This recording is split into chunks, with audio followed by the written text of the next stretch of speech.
Well, welcome everyone. I know that I've been looking forward to this session for since I found out about it, and it is a particularly topical discussion, not because of the whirlwind of stablecoins and CBDCs around the world, but because we're at a genuine inflection point in history where a deeper discussion around the future of money, to my mind, is incredibly important. So we're thinking about that in the fundamental build of that future from the get-go. I'm delighted to be joined today by Bradley Jones from the Reserve Bank of Australia and Daniel Levecki, who is experimenting, building at the coalface of this future of money. And I'm going to kick off in this absolutely jam-packed 30 minutes with a question first to you, Brad, which is, how is the Reserve Bank thinking about the future of money? Thanks, Ursula. There's probably 2 points I would make. The highest level point is, in fact, as I announced at this exact forum a year ago, we, with the direction of Payment System Board, have made a strategic commitment to prioritise our research into wholesale digital money and infrastructure.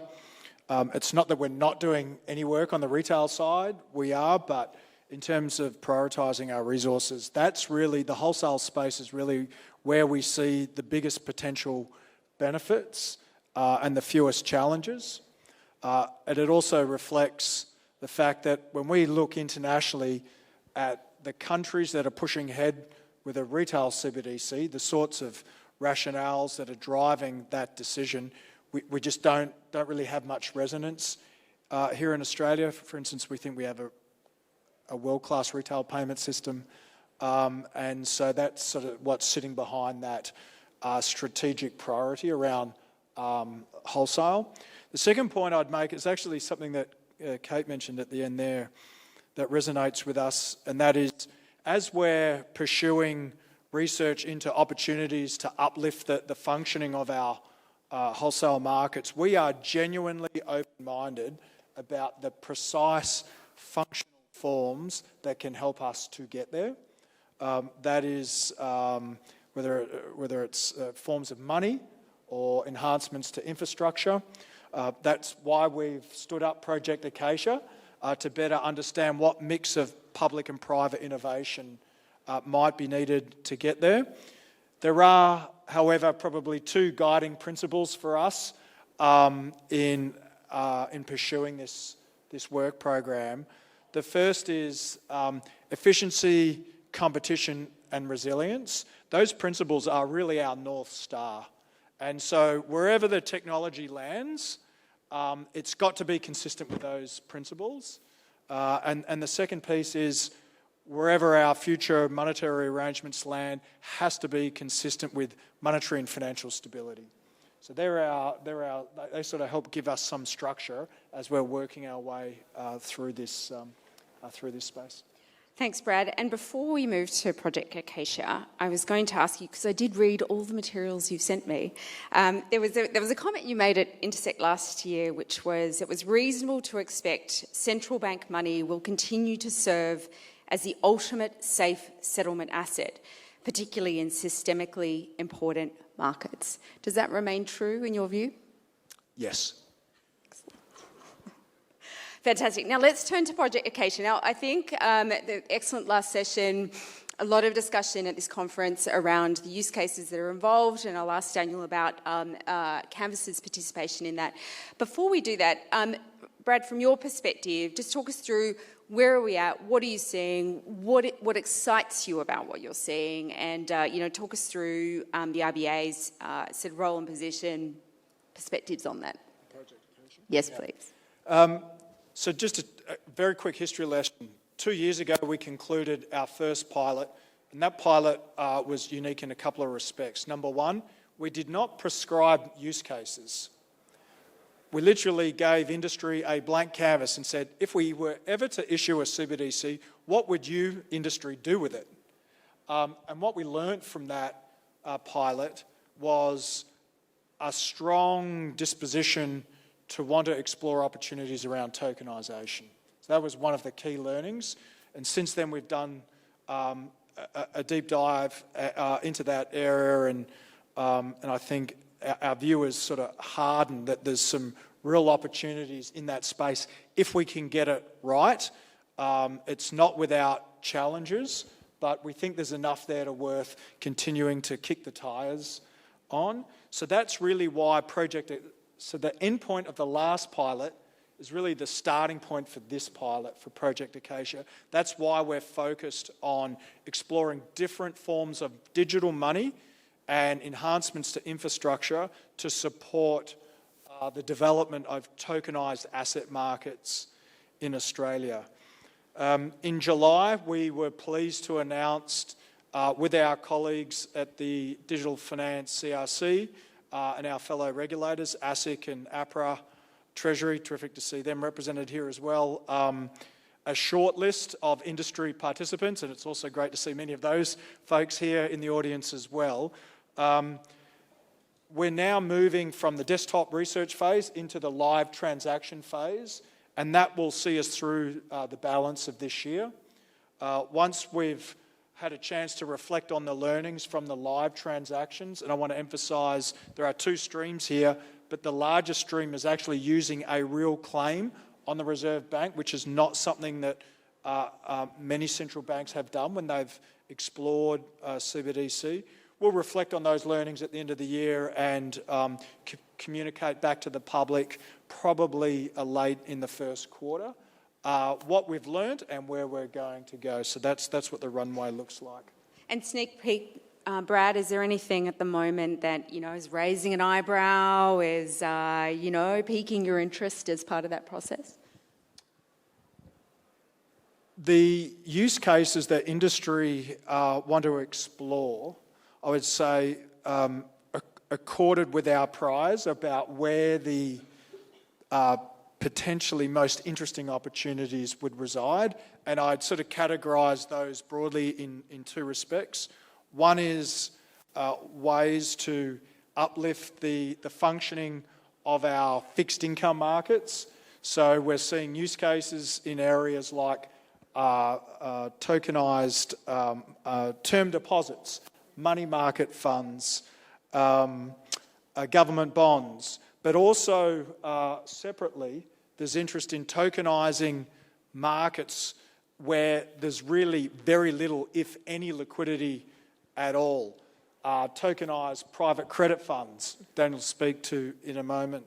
Also carbon credits, trade receivables. So there's two different streams here. We entered the project thinking that there were opportunities in both, and what we're seeing and hearing from industry probably affirms that that's roughly about right. Well, what a beautiful segue to you, Daniel. Talk us through your participation in Project Acacia. Hi everyone, I'm Daniel Levecki, I'm the chairman of Canvas. We operate in three areas, which is in assets, in the platforms or the markets that Brad just mentioned, and also the infrastructure using Canvas Connect, which is our layer 2 blockchain. It's privacy-based. And as part of Project Acacia, we wanted to try and use those technologies when we saw the $19 billion productivity improvements. We wanted to apply those technologies into the infrastructure space and into the markets area. In the previous pilot, we were quite proud to have made Australian history to do the first Australian foreign exchange transaction in a tokenised form, and that proved the success in our minds about the benefits of the foreign exchange markets. And what we're looking to do in Project Acacia is in the debt markets, in the yield markets, in the exchanges. So the first project that we're doing is a tokenised private credit fund.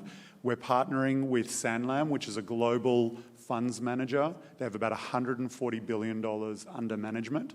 And we're making a private credit fund with them that will be investing funds into an Australian credit provider that provides real estate developer funding. Alcyon is a $5 billion fund manager, very well respected. And so the form of payment and the transfer between the two participants is using a CBDC. What's very exciting there is because it's removing a lot of the inefficiencies that go in with the primary purchase and then also the payment of the interest components. And then the second element to this is, as Brad mentioned, the market.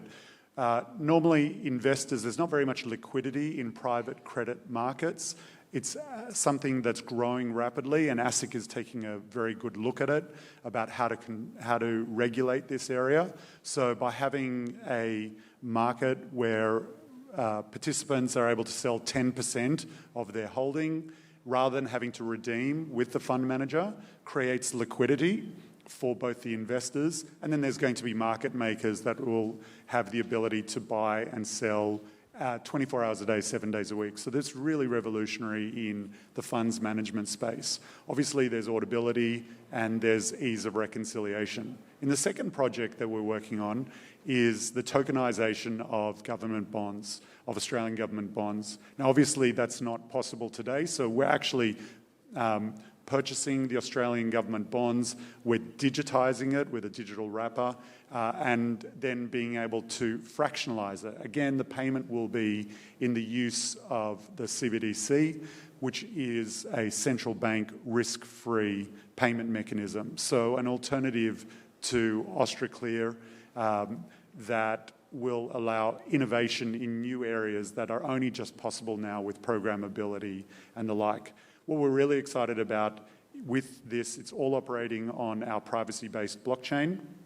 So what it means is that all of the participants can see the transactions, but no one else can. So we, as a technology company, feel that there is an issue that most regulators and financial institutions will have significant problems with having all of their transactions, all of their wallets completely visible to third parties. So our blockchain solves that problem, and the RBA will have a wallet they'll be minting the EAUD on our blockchain for the participants, the fund managers and the markets to use as the form of risk-free payment.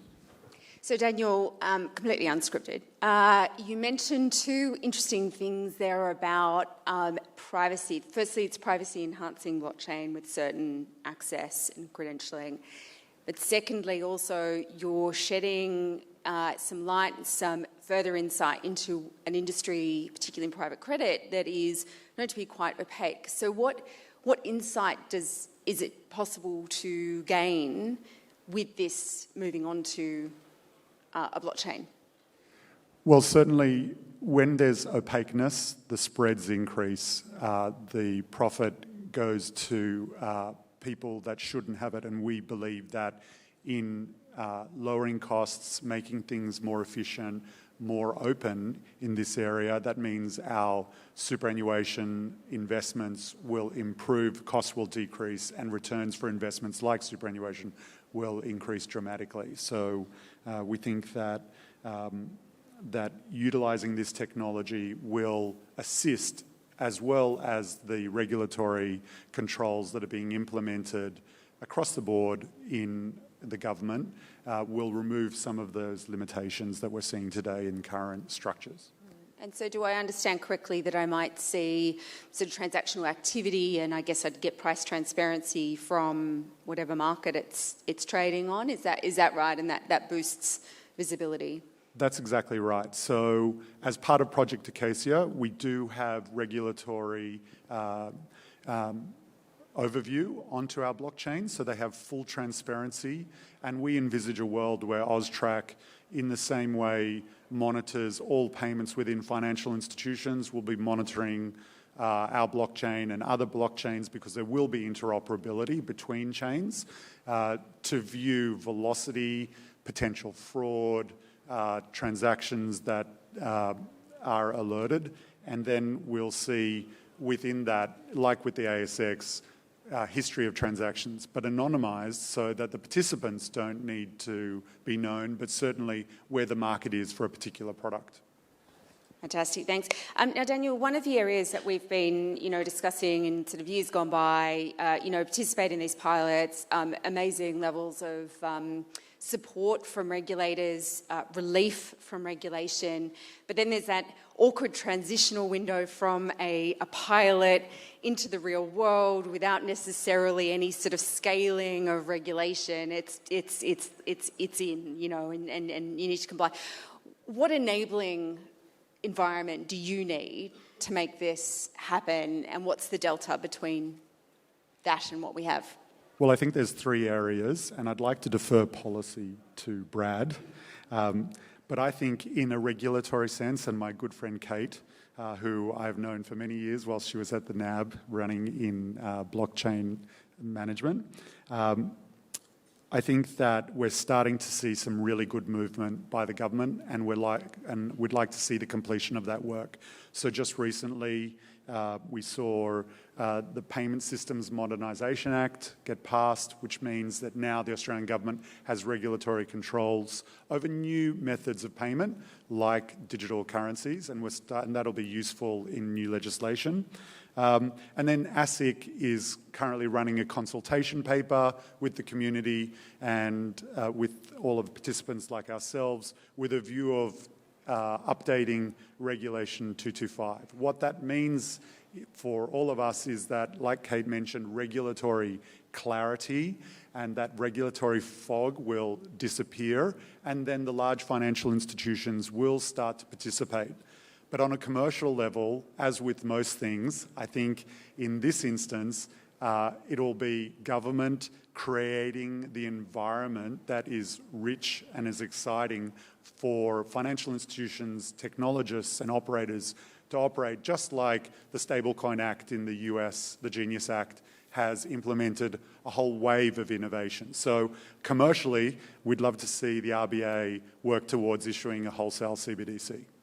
So Daniel, sounds like you're very optimistic, but an important role for government. Brad, what's your view on this? Just maybe two responses. One is on Project Acacia, we made a deliberative decision to ensure that we had very senior level representation from right across the regulatory community. So APRA, ASIC and Treasury have been represented on the steerco for Acacia from day one. And the idea there was A, to help the project itself run smoothly. That was where the regulatory relief, for instance, came in, for which we're very grateful from our colleagues at ASIC, but also just to create a bit more connective tissue and awareness on all sides about the issues here. So that's the first thing. The second thing is Australia has a regulatory sandbox. It's called the Enhanced Regulatory Sandbox. I don't think there's anyone that thinks that that's perfect, and there is an opportunity for the government, and the government's well aware of this, and we are very supportive of an upcoming review into that sandbox, and part of that review almost certainly is going to look at what we can learn from the international experience to reconfigure the regulatory sandbox in Australia in a way that A, is more fit for purpose, it encourages more types of innovation, and B, smooths the runway from experimentation to go live. At the moment, there's still quite a gap between those two settings, and so there's a real opportunity there, and the RBA is standing ready to support future work into that review. I'm sure that'll be welcome. You know, my own experience has been that we've seen this, much more positive regulatory environment in the last couple of years, significant levels of encouragement, and it's wonderful to see. Now, it wouldn't be the future of money without sort of talking about the broader issues that are affecting money. And Brad, you gave a speech last Friday, and there were some very, very important and rather colourful remarks during that session. And for those who haven't seen the transcript, I'll recap some of these, which really point to some really deep, systemic, contextual questions for us. So you talked about the era of the peace dividend being over, a cyber arms race, concentration risks in cloud computing, quantum computing posing risks in the future, contagion and herding risks of AI, disruptions in critical infrastructure that can affect the financial system, including the electrical grid and telecommunications networks, and even space-based technologies, including satellites, requiring important redundancies. So against that backdrop, as well as I learned your history with the IMF, with Deutsche Bank in multiple other markets, what is the role of the Australian dollar? What do we need to be doing to secure the resilience of our financial system? If I can confine my response to the payments system, the way that, so there's 2 points I'd make there. One is the era that we suspect we're moving into is one that will be characterised by much more friction and fragmentation at a strategic level, and that is also going to be ripe for a lot of disruption.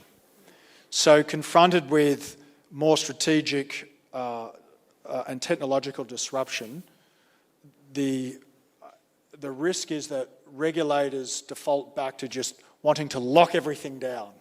Right? The way that we've been thinking about this, and the Payment System Board has had a number of deep dives into this issue recently, is where are the opportunities to actually position our payment system and our financial system more generally so that it can not only weather more severe storms, but could actually benefit from the disruption that's potentially coming our way. And so that was the context for the speech you mentioned. I spoke about this concept of anti-fragility. Anti-fragility is not just about not letting bad stuff happen, but actually positioning your system through innovation, more competition, more dynamism, to actually benefit from disruption. And so that's where we think the opportunity is. We don't think that there needs to be a trade-off between resilience on the one hand and innovation and dynamism on the other. The opportunity for all of us is to find ways to make our system more resilient by better utilising and harnessing the power of innovation and dynamism. Thanks, Brad. And in relation to the Australian dollar, we see a significant motivator for stablecoin regulation and activity in the US being the ongoing relevance of the US dollar to the international market. What about the Australian dollar? Let me clarify that question. So Australian dollar, obviously very important in international financial markets, plays a significant role, some say an outsized role globally. Is that a priority for the Australian government? Well, the Australian dollar punching above its weight, by weight if you characterise that as, say, just GDP, that's actually been the case for a number of years. There's a number of very good reasons for that. I think fundamentally it comes down to the strength of our institutional settings. For as long as we have strong, good public policy making in Australia, we should have every confidence that the Australian dollar will continue to punch above its weight on the international stage. Okay, and it wouldn't be the future of money without talking about the physical form of our money. We've seen some really interesting movements in Australia, potential contraction of the use of cash through the imposition of limits, then to a potential mandatory acceptance of cash, through to AUSTRAC limiting cash in certain instances. What is the role of cash in the future of money in Australia? So the bank's position has been, I would say, unwavering over a period of time, and that is that we fully support the government in its decision to ensure that there is a place for as long as Australians want it, that there's a place for cash in Australian society. So there's a lot of work going on now to help ensure that the infrastructure that sits around the distribution of cash in the country is put onto a stronger footing. That's really welcome. There's a lot of energy being directed to that end, but the position of the Reserve Bank has been, I think, steadfast in that we are fully supportive of the government in ensuring that there's an ongoing role for cash in Australia for as long as Australians value it. Thanks, Brad. Daniel, tell me in the last couple of minutes that we have left, what does the deep future of money look like? Well, we see digital money as a complement to physical cash. Cash will be with us for a very long time. It won't be switched off overnight. But there'll be new use cases where we need new forms of digital cash in order to be able to pay in new ways. So when I look at the future of money, I think of it as a lot smarter, programmable, that will be able to be integrated in new ways using the conditions within the contract, the smart contract. So conditionality in the financial markets, has KYC and AML been checked and approved? Has compliance been achieved? All of those things can be baked into the smart contracts that support digital money. I also see it as frictionless, and we demonstrated this at the last CBDC pilot, where sometimes it's actually faster to take money in cash and put it into a bag, fly to Latin America, and give the person the cash rather than sending it over the traditional banking rails. And so we see that it will be frictionless, under a very strong regulatory control. The RBA will continue to have that regulatory control, compliance, and then instantaneous. I'm very excited by that, that when you want to do something after close of business hours in Australia, you have to wait until the next business day or potentially onto the Monday. We think that being able to subscribe to private credit funds, or alternatively do a repurchase agreement at a financial institutional level for a period of only a few hours outside of Australian business hours is a significant improvement in where we are today and the future of money. And so we see that as a complement to the current methods of payment as well as cash. Thanks, Daniel. And does any of that conditionality, the sort of regulatory oversight, I'm sure there's a better word, but does it offend principles of freedom of contract, of freedom of movement? Starting to see limitations on stablecoin holding proposed in the UK. Because you are our fintech person on the panel, does it offend those sort of more libertarian principles? Well, as a person who operates within financial markets, I believe that regulation and regulatory controls are always a good thing. I have great confidence in the halls of power in Australia from my interactions with the Reserve Bank, ASIC, and other organisations like AUSTRAC. The people are very good, they're very smart, very honest, and also looking to make Australia a better place. And if I see that in a country, in the halls of power, making this new regulation happen, I believe that we won't need to worry about the libertarian concerns that you might have heard, because I think that's just too black and white thinking. It's much more shades of grey. And if I look at the history of Australia, we have an egalitarian society supported by a very strong government and also public service, and I believe that that will continue into a digital future. How diplomatically and beautifully put. Thank you, Daniel. And to bring us home, Brad, what does the deep future of money look like for you? Two things. One, if you look back at the sweep of the last couple of 100 years, it would be surprising if over the next 10 or 20, money doesn't also take a different functional form and do things that it doesn't currently do today. That would be observation one. So some things will change. At the same time, some things won't. And one thing that won't is the key, the foundational role of the central bank in supporting and anchoring the monetary arrangements in Australia. Thank you, gentlemen. Please join me in thanking these remarkable panellists. Thank you so much. Thank you.